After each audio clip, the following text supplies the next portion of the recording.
بسم اللہ الرحمن الرحیم۔ السلام علیکم ورحمۃ اللہ وبرکاتہ۔ آپ دیکھ رہے ہیں defence and analysis T V. میں ہوں آپ کا ہوسٹ قاسم۔ امید ہے آپ سب خیریت کے ساتھ ہوں گے۔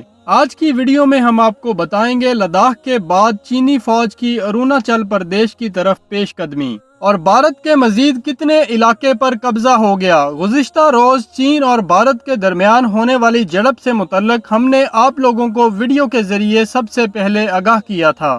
آج کی ویڈیو میں ہم اس حوالے سے تمام تر تفصیلات اور اصل معاملہ کیا ہوا، ایک دم بھارت چین کے مابین جھڑپیں کیوں شروع ہو گئیں، انڈین آرمی کے کتنے فوجی مارے گئے جبکہ انڈین میڈیا نے 3 فوجیوں کی ہلاکت کی تصدیق کی اور بعد میں کتنے بتائے، جبکہ انڈین آرمی کی اصل ہلاکتوں کے متعلق ہم آپ کو بتائیں گے۔ چینی فوج نے کتنے انڈین فوجیوں کو زندہ گرفتار کیا اور اس حوالے سے تمام تر تفصیلات آپ سے شیئر کریں گے۔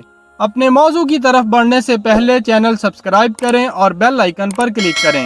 ہندوستانی صحافی اشوک نے سوشل میڈیا پر ہندوستانی شمالی مشرقی ریاستوں کی نیوز سائٹ دی نارتھ ویسٹ کی خبر شیئر کی، جس میں بی جے پی کے مقامی ایم ایل اے کے دعوے کو لکھا گیا ہے۔ بی جے پی کے ایم ایل اے تاپر گاؤں کے مطابق چین کی فوج بھارتی اروناچل پردیش میں بھارتی سرحد پار کر کے مشقیں کر رہی ہے۔ یہ پریشانی کی بات ہے اور ہمیں چین کے خلاف سخت ایکشن لینا چاہیے۔ یہ ہماری سلامتی کا معاملہ ہے، اس معاملے کو میں پارلیمنٹ میں اٹھاؤں گا۔ انڈیا اور چین کے درمیان 3488 کلومیٹر کی مشترکہ سرحد ہے۔ یہ سرحد جموں و کشمیر، ہماچل پردیش، اتراکھنڈ، سکم اور اروناچل پردیش میں انڈیا سے ملتی ہیں اور اس سرحد کو 3 حصوں میں تقسیم کیا گیا ہے: مغربی سیکٹر یعنی جموں و کشمیر، مڈل سیکٹر یعنی ہماچل پردیش اور اتراکھنڈ، اور مشرقی سیکٹر یعنی سکم اور اروناچل پردیش۔ یعنی اب چین بھارت کو تینوں محاذوں پر گھیر رہا ہے۔ آپ کو یہاں یہ بھی بتاتے چلیں کہ بھارت اور چین کا مطویل بارڈر ہے، جسے ایکچوئل لائن آف کنٹرول کا نام دیا جاتا ہے۔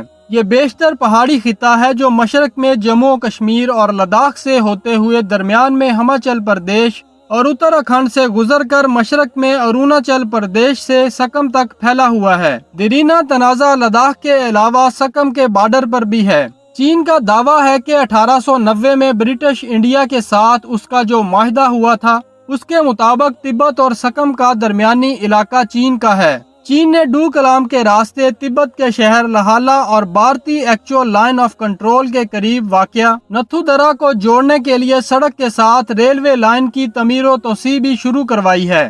اس کے علاوہ تبتی دارالحکومت میں چین اپنی ایئر بیس کو بڑے پیمانے پر توسیع دے رہا ہے۔ اصل تنازع گزشتہ ماہ سکم کی سرحد کے نزدیک بھوٹان کے علاقے ڈوکلام سے شروع ہوا۔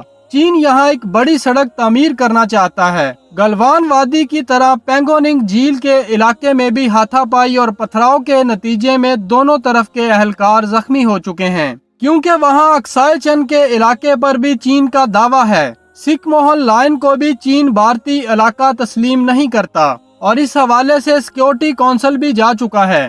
اتراکھنڈ کے لیپو لیک کے علاقے میں بھارت نے جو نئی تعمیرات کی ہیں، 8 مئی کو بھارتی وزیر دفاع نے اس کا افتتاح کیا تو چین نے اس پر بھی اعتراضات اٹھائے تھے۔ چین بھارت کو گھیر چکا ہے۔ دفاعی ماہرین کے مطابق چین کا اگلا ٹارگٹ چکن کوریڈور ہو سکتا ہے، جس پر قبضہ سے 7 بھارتی ریاستیں بھارت سے کٹ جائیں گی۔ اشوک سوان نے جو خبر شیئر کی وہ آپ ڈسکرپشن میں دیے گئے لنک سے پڑھ سکتے ہیں۔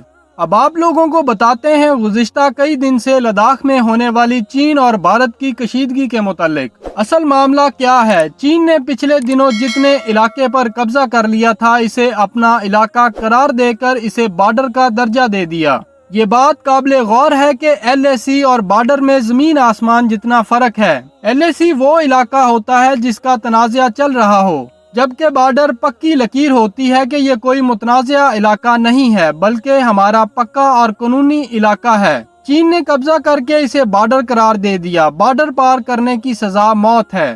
بھارت نے سوچا چین کچھ نرم پڑ گیا ہے، چنانچہ اس موقع سے فائدہ اٹھا کر اپنے چھینے ہوئے علاقے میں جا کر تو دیکھیں، کیونکہ مہینہ پہلے یہ ہمارا ہی تھا۔ پھر ایک کرنل نے 21 کے قریب بھارتی فوجی لیے اور اپنے پرانے علاقے میں داخل ہو گئے۔ پروگرام یہ تھا کہ اگر چینی چپ رہے تو یہ علاقہ تھوڑا تھوڑا کر کے واپس لے لیں گے۔